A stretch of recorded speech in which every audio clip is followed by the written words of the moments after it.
How's it going, everybody? SESvince here, and welcome to my WWE Battleground predictions episode. We're going to be talking about the 8 confirmed matches for this Sunday's WWE Battleground and the possibility of a 9th match being added. But let's get started with the kickoff show, which sees Aiden English take on Ty Dillinger, and there's really not too much to say about this match. This is probably just going to be a quick, maybe 8 to 10 minute match during the pre-show where Ty Dillinger wins. There's no way Aiden English picks up the victory here. Easy win for Ty Dillinger. Next up, we have the possibility of having a tag team match between the Fashion Police, Breezango, and whoever's been attacking them or destroying their office. This past Tuesday on SmackDown Live, you saw they got a package with with the cut off head of their horse and with a note saying Battleground. And so the Fashion X-Files are going to conclude at Battleground. It is assumed that we're going to find out who's been messing with Breezango this whole time. And I'm going to take 2 picks, one from currently on SmackDown Live and one from outside of SmackDown Live. And my pick for outside of SmackDown Live is going to be the Club.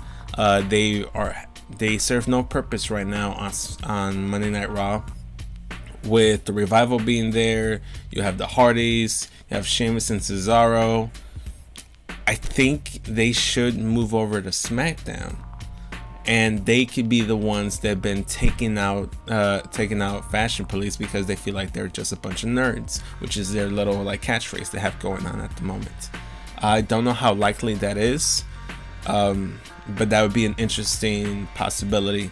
My more likely possibility that no one's been talking about is I have Luke Harper and Eric Rowan, the newly reformed tag team, being the one that's been attacking them this whole time. And they're probably the ones that did it. They're already on SmackDown. They can easily put them back together and there'll be a tag team once again. Pretty simple, not too complicated there.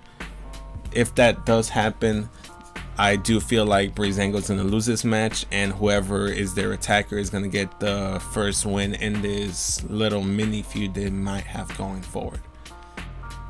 Next up, we have Sami Zayn taking on Mike Kanellis in a rematch from SmackDown Live this past Tuesday. Now, this is only Mike's second match in WWE, and it really makes no sense for him to take a loss this early into his WWE career. And Sami Zayn is that kind of guy who can take this loss and won't affect them too badly here.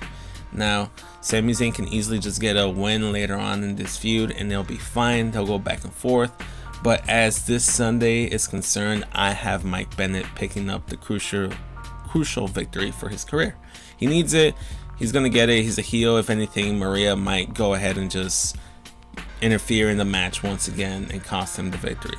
So, for that reason, I have Mike Kanellis picking up the victory. Next up, we have a singles bout between Shinsuke Nakamura and Baron Corbin.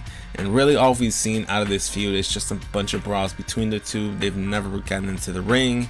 They've never really faced off against each other. It'll be an interesting matchup to see what Shinsuke and Baron can do inside that ring.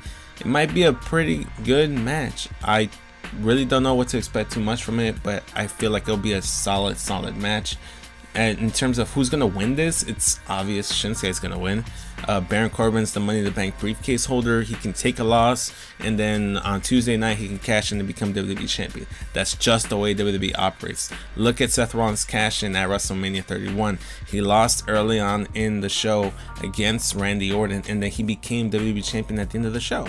So just because you lose while you're Money in the Bank, while you're Mr. Money in the Bank, doesn't mean you won't win the title later on. So I have Shinsuke picking up the victory here. No shame in Baron Corbin taking this loss. He's still Mr. Money in the Bank. He's a future world champion. But I got Shinsuke tonight. Now we have the match I'm least looking forward to this Sunday. We have the flag match between Rusev and John Cena. Nothing against both of these competitors. John Cena is one of my top 10 favorite wrestlers of all time. Rusev is a top talent, and he's just great in WWE. He's one of my favorite workers. But in terms of a flag match, and I don't even have anything against the concept of a flag match, but honestly, like, the motives for this is just kind of weird and kind of dumb when you think about it. There's really no need for this flag match.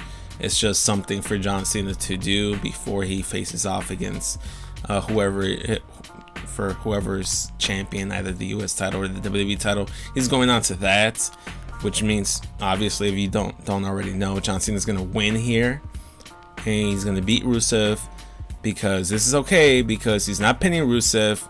He's just retrieving the flag and crossing the finish line and sticking the flag on the flagpole holder thing. I don't know what it's called, but that's really all that's going to be.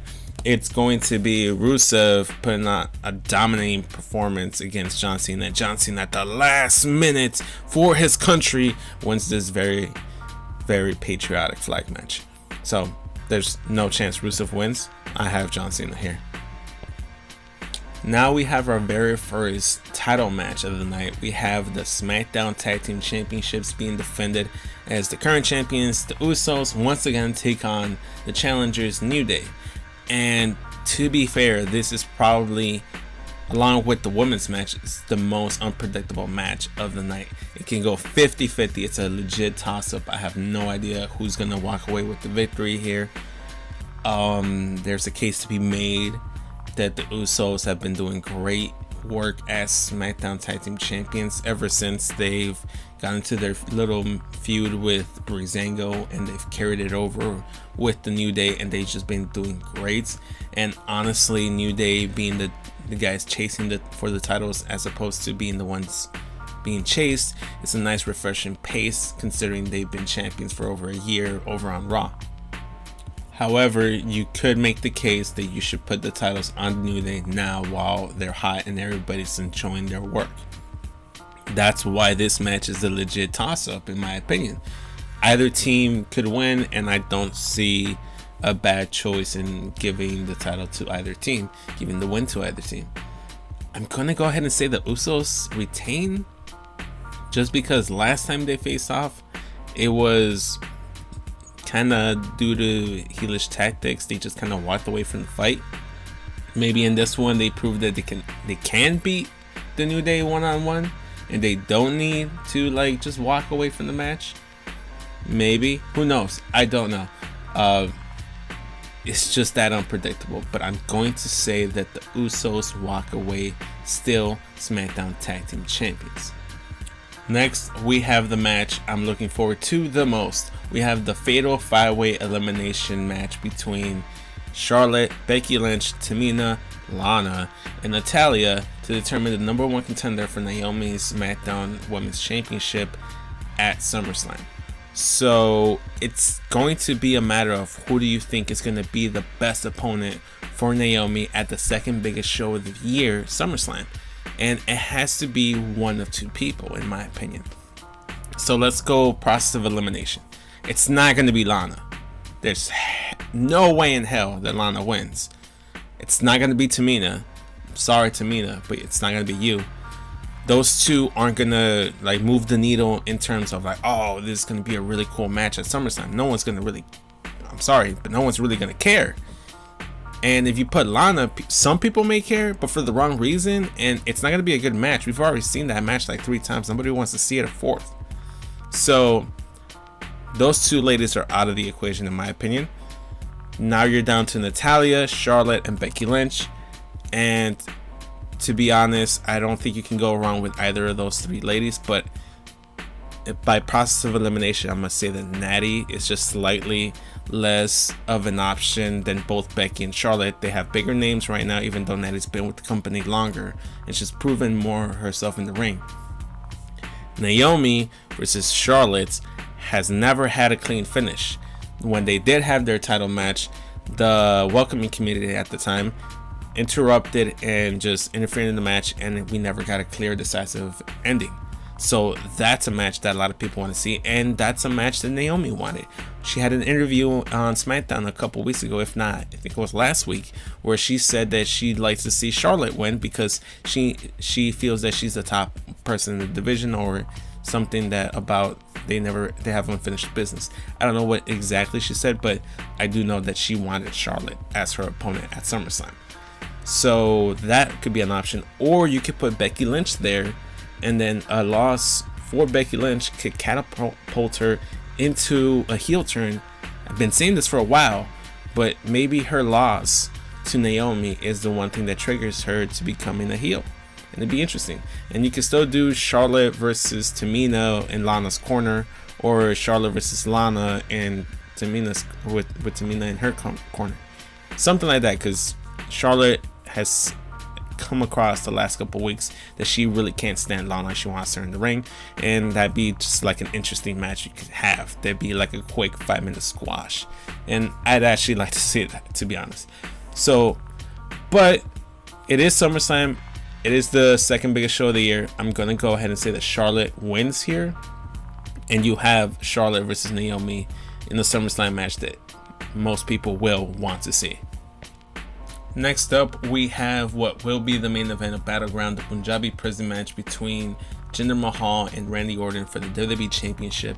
It's been 10 years since the last Punjabi Prison match, and I honestly cannot remember even watching one live or watching one at all. So it's intriguing for me, and I'm sure it's intriguing for a lot of people who have never even seen one. Honestly, there's really only one clear winner here, and it's going to be Jinder Mahal. He's not going to lose his own match here. WWE is doing a great job with Jinder as champion, and another boring championship run for Randy Orton would be a disservice for SmackDown Live. And I think Jinder is heading towards a championship match with John Cena at SummerSlam. That's a big time match. The face of your company for the last 10 years, the second biggest show of the year. It's a great way to target that Indian demographic that WWE wants to do so much. And Jinder going over on John Cena at SummerSlam would be a great victory. And he's going to go over against Randy Orton here. So for that reason and many more, I have Jinder Mahal picking up the victory here and still being your WWE champion on SmackDown Live. And finally, we have what should be the main event of the evening, but it won't be. We have the United States Championship match between the old face of America, Kevin Owens, and the new United States champion, AJ Styles. And I'm going to go ahead and say that AJ retains the title here, because they wouldn't have taken the title off of Kevin Owens at a live event in Madison Square Garden. And then, like, this is probably going to be their blow-off match. They're probably not going to have a rematch at SummerSlam.